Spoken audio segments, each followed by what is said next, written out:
On Christmas Eve, I woke up to an empty house. My whole family had secretly left that morning and driven off to a luxury vacation. Without me. I didn't cry. Instead, I did this. 5 days later, they came back and started screaming the moment they opened the door. I woke up to silence. Which, okay, isn't that weird in itself?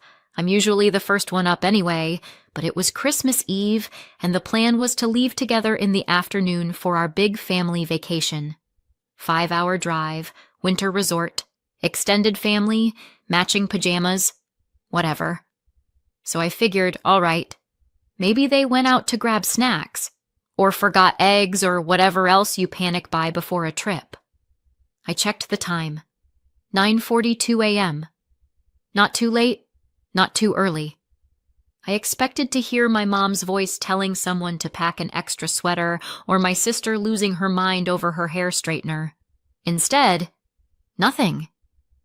The hallway light was still on from the night before, which was weird. The sink had one plate in it. Mine. I walked downstairs and looked around. No bags by the door, no coats, no keys on the hook. Also, no cars in the driveway. I tried calling my mom. Her name wasn't in my contacts. Weird, right? I tried again. Nothing. I scrolled through my contacts list. All the family numbers. Gone. Not just my mom. My dad. My siblings. Even my uncle. He was supposed to come with us. Gone. I checked the call history. Wiped clean. At this point, I was thinking, okay, either I've completely lost it or I dropped my phone in the shower and just didn't notice. But the phone was fine. Apps were there. Text threads were still open with coworkers and random people, but not a single trace of my family. Then I remembered. My younger brother had asked to borrow my phone the night before. Said he wanted to check the forecast. I'd just handed it over. Why wouldn't I? Now I knew why. I tried dialing what I thought was my mom's number from memory. A man answered. Definitely not my mom. I asked if maybe this used to belong to someone else, and he just said wrong number and hung up. I wish I could say I started panicking, but honestly, it was worse than that. I felt this slow, sinking disbelief.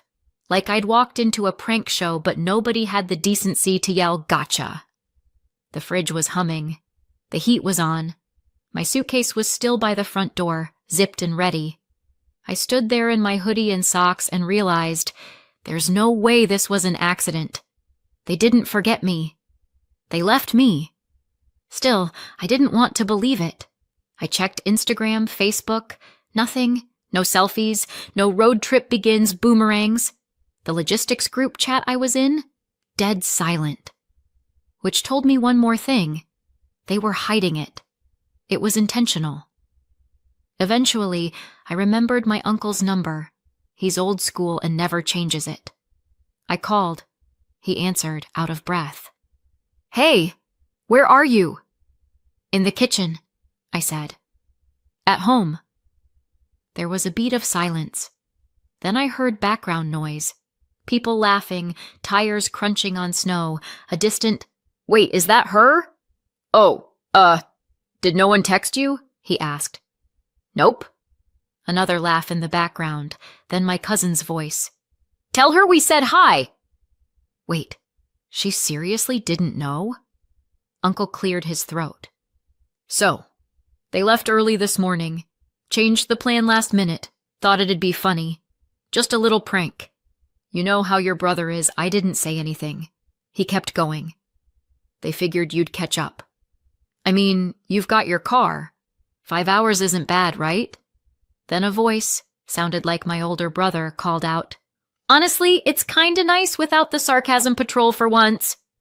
My sister laughed. "Shh, don't tell her that." My uncle chuckled nervously. "Anyway, you're welcome to come join. Rooms paid for. They left your pass at the check-in desk. You just gotta get here." I stared at the kitchen counter. at the grocery list still pinned to the fridge in my handwriting. "Yeah," I said. "Thanks for letting me know." I hung up. I didn't scream. I didn't throw anything. I just stood there for a while. People always say betrayal hits like a punch, but this wasn't that. This was worse. This was slow. Cold. Like falling into a frozen lake and realizing no one's coming to pull you out. This wasn't the first time they'd pulled something like this. Not exactly this, but close. My family's always had a messed up sense of humor, always targeting me. I was the one who could take a joke, which apparently means you don't get to be mad when we hurt you on purpose. I was supposed to go on that trip. I helped pay for the rental. I paid the Wi-Fi, the electricity, the gas. I filled up the car last week. I bought groceries for the drive. I even reminded them to pack allergy meds for my sister's boyfriend, who, by the way, was invited. And they just left. As a joke. I walked back upstairs, opened my closet, pulled out the bag I'd packed. Not the suitcase by the door, the other one. The one with important documents. Sentimental stuff. A few old pay stubs I never threw out. Just in case. I sat on the edge of my bed, zipped it closed, and looked around. I didn't cry. I didn't even feel angry yet. That would come later. What I felt was done. Not in the dramatic, I'm done kind of way. Just done. Like a page had turned without me, and I wasn't flipping back. 5 days later, my family would come home. They'd open the door, and they'd start screaming. It didn't start with the vacation. I think people always want stories like this to have a clear turning point. This was the moment it all went bad. But it doesn't work like that. Some things rot slow. I'm the second oldest of 4. My older brother is 25, started a business that flopped, and somehow still gets called the ambitious one. Then there's me. I'm 23, working full-time since I was 18. Then my sister, 21, still in college. And finally the youngest, my brother, 18, just started his freshman year. We grew up close in age, but not close in much else. From the outside, we probably looked like your standard loud, chaotic, semi-functional family. But if you zoomed in a bit, you'd notice how often I was the punchline. How often my stuff went missing or got accidentally broken. How every joke somehow landed on me. And look, some of it was normal sibling stuff. Teasing, pranks. I get that. But it's different when the adults join in. When your mom laughs while your siblings switch out the candles on your birthday cake for hot sauce-flavored ones. When your dad says, "Relax, it's just a bit of fun," after you find your bed sheets in the freezer. It's hard to explain to people who didn't grow up like that. It doesn't feel like a big deal at the time. You tell yourself it's just their sense of humor. You become the kid who can take it. And then one day, you wake up and realize you were never in on the joke. You were the joke. I didn't go to college, not because I didn't want to, but because someone had to work. My older brother tried a startup right out of high school, burned through a loan and most of my parents' savings before it flopped. My parents called it a learning experience. When I said I wanted to work and maybe go to school later, they nodded, said they were proud. Then started handing me utility bills. At first it was small stuff. Just cover the electric, since you're earning. Then the water, then the Wi-Fi, then the groceries. Eventually the mortgage, just until things stabilize. That was 4 years ago. Meanwhile, my siblings all stayed in school or moved back in. All under the "we're still figuring it out" clause. Somehow that clause never applied to me. I don't resent the work. Honestly, in some twisted way, I liked being the one holding it together. I liked having a reason to stay grounded, but it was like they didn't even see what I was doing, like it was just expected. My younger brother once told me, "It's not like you're really paying for everything. You live here too," which is fine. I guess my room in the back of the house with the peeling wallpaper and the drafty window was my rent. You want to know the last time someone said thank you? Neither do I. I stopped counting. And still, I looked forward to the vacation. It was supposed to be all of us. The first time in years that everyone, including extended family, would be together. Skiing, fireplaces, some stupid family games. I'd even asked to help plan it. Suggested we could do a cabin rental near the lake instead of the pricey resort. I got shut down so fast it felt like I'd suggested camping in a parking lot. It's already handled, my sister said. Just show up and bring snacks, my mom added. I backed off. They started a group chat without me. At first I thought I'd been added to the wrong one, but nope. Turns out there were two. The main one and the for logistics one, which I was in. The real chat, the one with all the updates, the selfies, the inside jokes, wasn't for me. Still, I packed my bag, paid my share, booked time off work. I even offered to help cover part of the Airbnb deposit since my older brother was cash flow tight and my sister's tuition had just gone up. I didn't mind. I wanted to be there. I wanted to belong. The week before the trip, I asked what time we were leaving. We're aiming for the afternoon, my mom said, not looking up from her phone. Just be packed and ready. I was, days in advance. I even bought a new charger for the car because the old one had been glitchy, restocked the medicine drawer, cleaned out the trunk. Stupid things that make you feel useful. Part of something. The night before, I double-checked my bag and left it by the door. I didn't say much to anyone. Neither did they. It was fine. And then Christmas Eve came, and they were gone. No note, no call, no explanation. Just the kind of silence you don't unhear. They got back 5 days later. I wasn't there. Neither was the fridge. I didn't see their faces, but I heard plenty. A neighbor I used to help with her trash cans called me the next day. I just wanted to check in, she said gently. I saw your family return. Something seemed wrong. Wrong is one word for it. There was shouting. I heard that from more than one person. The kind of shouting that carries across driveways and makes dogs bark.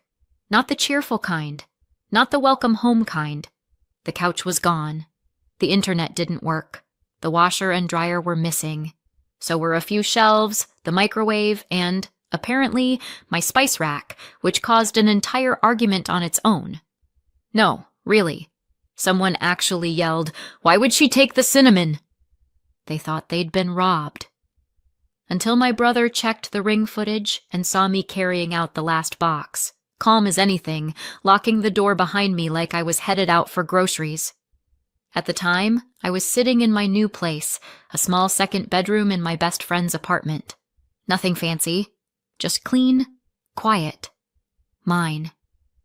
I was eating leftover soup and watching a dumb movie on a borrowed tablet when my phone buzzed. Then again, and again. By the time I turned it over, there were 52 missed calls, most from my mom, a handful from my sister, even a couple from my older brother, which surprised me since I can't remember the last time he called me directly. Then came the texts. "Where are you? We're calling the police. This is insane. You've gone too far. You need to come home and fix this." I didn't reply. I read them, slowly, one by one. And then I set the phone face down and went back to my soup. I hadn't planned on this. Not at first. But after the phone call from my uncle, after I realized they'd all gone off without me on purpose, laughing, joking, thinking it was just another prank, I couldn't sit there and pretend it didn't mean anything. Because it did. It meant everything. I didn't pack in a rage. I didn't tear through the house, grabbing things out of spite. It was quieter than that. Quieter than it should have been. I took what was mine. No more, no less. The fridge? That was mine.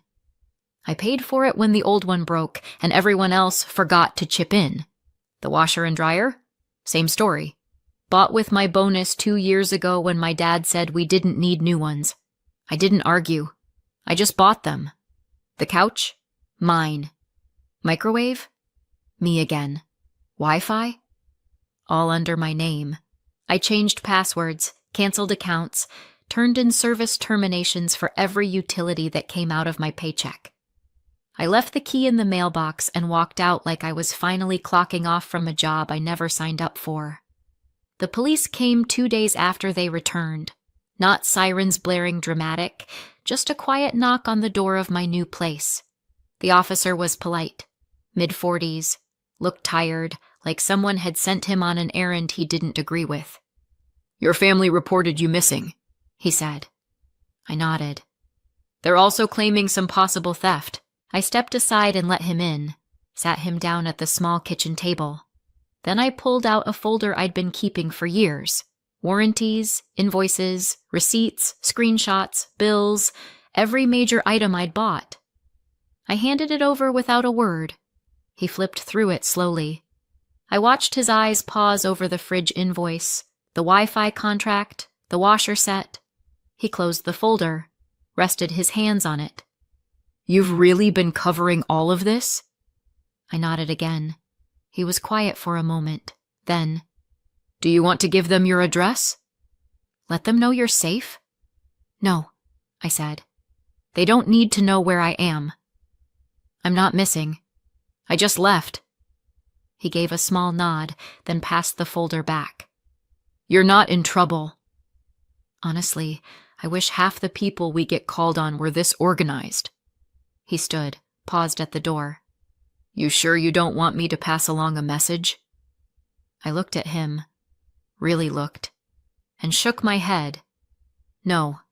If they want answers, they can try paying for their own groceries for once. He gave me a dry smile. "Fair enough." I thought that would be the end of it, but they weren't done. 2 days after the police visit, my parents showed up at my job. I work a standard office job, fintech, customer support, mostly spreadsheets and small talk. It's the last place you expect to be ambushed by your mother. But there they were. I got a message from reception. "Your parents are here. Is everything okay?" I stepped into the lobby and saw them. My dad in his usual pressed polo, my mom in her winter coat and that tight look she gets when she's trying not to cry or scream. They looked like they'd aged 5 years in 5 days. "Can we talk?" she said. I didn't answer. My dad stepped forward. "You're seriously doing all this over a prank?" That was the first thing out of his mouth. Not, "Are you okay?" Not, "We're sorry." Just, "You're being ridiculous." I didn't say anything. "You need to come home," my mom said. "This has gone too far. We need to fix this." I looked at her, really looked. "You need help, and this is still your house too. You can't just run away." That's when I spoke. "You left me first," I said. "Remember?" She opened her mouth, closed it. My dad tried again, voice rising, something about bills and responsibility and maturity. "If you don't leave," I said quietly, "I'll call security." They stood there for a beat longer. My mom looked stunned. My dad looked furious. But they left. Not quietly, not gracefully, but they left. That night, I sat on the tiny balcony of the new apartment with a cup of tea and a blanket around my shoulders. The air was cold, but I didn't mind. My phone buzzed on the table beside me. Another message. Another voicemail. I didn't look. For the first time in a long time, I didn't feel like I was bracing for something. I wasn't waiting for someone to yell my name, or ask where the Wi-Fi password went, or demand to know who was covering the gas bill. I just sat there. Let the silence stay mine for once. A couple of weeks went by. I didn't hear much from them directly. They'd finally stopped calling. Or maybe they figured out I wasn't going to pick up. Either way, the silence was nice. I filled it with small things, grocery runs, quiet dinners, a new job routine that didn't involve being the default handyman or emotional punching bag. But the silence didn't mean they were done. I got my updates from other people. The neighbor. My cousin. Once, even someone from my mom's church group sent me a very long, very uninvited message that began with, "You don't know how hard this has been on your parents." Apparently, things were falling apart back at the house. The Wi-Fi had finally gone out when the temporary modem ran out of prepaid data. My sister blamed my younger brother for not replacing it. He blamed her for changing the streaming passwords and locking him out of her Netflix profile. The electricity bill had gone unpaid for over a month, and someone had to borrow money to stop the shutoff. The fridge? Replaced. With a cheap second-hand one that made a constant humming noise. My cousin described it as sad, which I didn't ask her to do. But thanks. No one seemed to know who was responsible for what anymore. The way I heard it, every time someone opened their mouth, it turned into a fight. The group chat they used to exclude me? Dead. No one replied to anything anymore. That probably would have been enough for me, to know it was crumbling. That the house I held up for years with quiet labor and automatic payments was finally too heavy for the rest of them to carry. Complaining about someone microwaving fish in the office break room again. That's when the buzzer rang. I assumed it was delivery. I'd ordered dish soap and new sheets. I almost didn't check. But something told me to look through the security camera feed first. And there they were. All three of them. My sister, my younger brother, my older brother. Standing outside the apartment building like it was a sitcom reunion. My sister even had a little bag of snacks in one hand, like she thought this was some kind of olive branch. To this day, I still don't know how they got my address. Certainly not from me. But I imagine it took some effort. Funny what people can pull together when they're motivated by the right kind of panic. I didn't buzz them in right away. I stood at the door for a long moment, then opened it myself and walked down. "Hey!" my sister said, all sunshine and casual charm, like we hadn't spent Christmas in 2 different dimensions. We were in the area and thought, why not stop by? Sure. Just happened to be in the neighborhood, of a building you weren't supposed to know I lived in. I didn't say anything. "We've been talking," my older brother said. "We wanted to, clear the air. Make things right," my younger brother added, trying for sincerity and landing somewhere closer to high school group project energy. They asked if they could come up. I didn't want them in my space, but I also wanted to hear what they were trying to sell, so I let them in. We sat in the living room. They offered me chips from the bag. I declined. They started slow, laughing about past pranks, playing it off like we didn't realize how much it hurt you and we didn't mean anything by it. I didn't interrupt. They said they missed me, that it hadn't been the same without me. "We even started doing game nights again," my sister said brightly, "like when we were kids." You should come. That's when I started to get the itch, the warning bell, because we didn't have game nights as kids. Not really. That was a thing I tried to start once, when I was 15 and lonely. They mocked me for it. But here they were, selling nostalgia they didn't actually own. And then came the slip. My older brother, reaching for his water, said casually, "And I mean, honestly, if you moved back, it would just help stabilize things, Financially. There it was. The truth. The reason they'd tracked down my address. The reason they were sitting on my borrowed couch trying to smile like nothing happened. It wasn't about family. It wasn't about missing me. It was about money. About losing the person who made the mortgage payments quietly, who paid the Wi-Fi bill, the groceries, the streaming services, the washer, the dryer, the fridge, the background noise of their lives they never thought to question. I stood up. "You need to leave," I said. My sister blinked. "What?" "You can finish your chips in the hallway, but you're leaving." My younger brother looked at me like I'd slapped him. "But we're trying," he started. "No," I said. "You're trying to put things back the way they were." "That's not the same." They left. Not yelling this time. Not storming. Just awkward, confused, brittle silence. Like they hadn't prepared for that answer. Like they still thought I'd cave.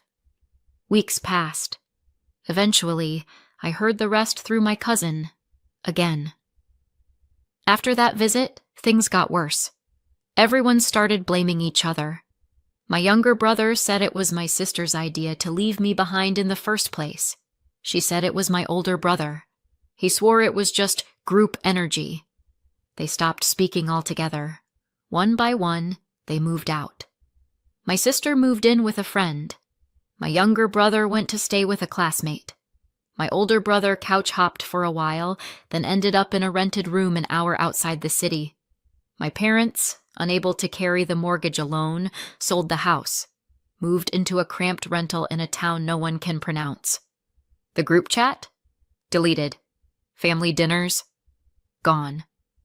Everyone's living separate lives now, spread across places they never wanted to end up. No one speaks. Not really. Not to each other. Certainly not to me. The other night, I made dinner with my roommate. Just pasta and sauce. Nothing fancy. We opened a cheap bottle of wine and watched something trashy on TV. At one point, he looked over and said, "You've been smiling a lot more lately." You know that? I hadn't noticed. But I believed him. After he went to bed, I sat out on the little balcony, blanket over my knees, mug of tea in my hand, just breathing in the cold, still air. No noise, no texts, no weight on my chest. Just peace. I didn't want revenge. I just wanted to be free. And now I am. They used to say I wasn't really part of the family. Turns out they were right. I was the foundation, and they didn't notice until I walked out. Sometimes I still wonder if I went too far. Not often, but sometimes. What do you think? Let me know in the comments. And if you want more stories like this, don't forget to subscribe and hit the notification bell.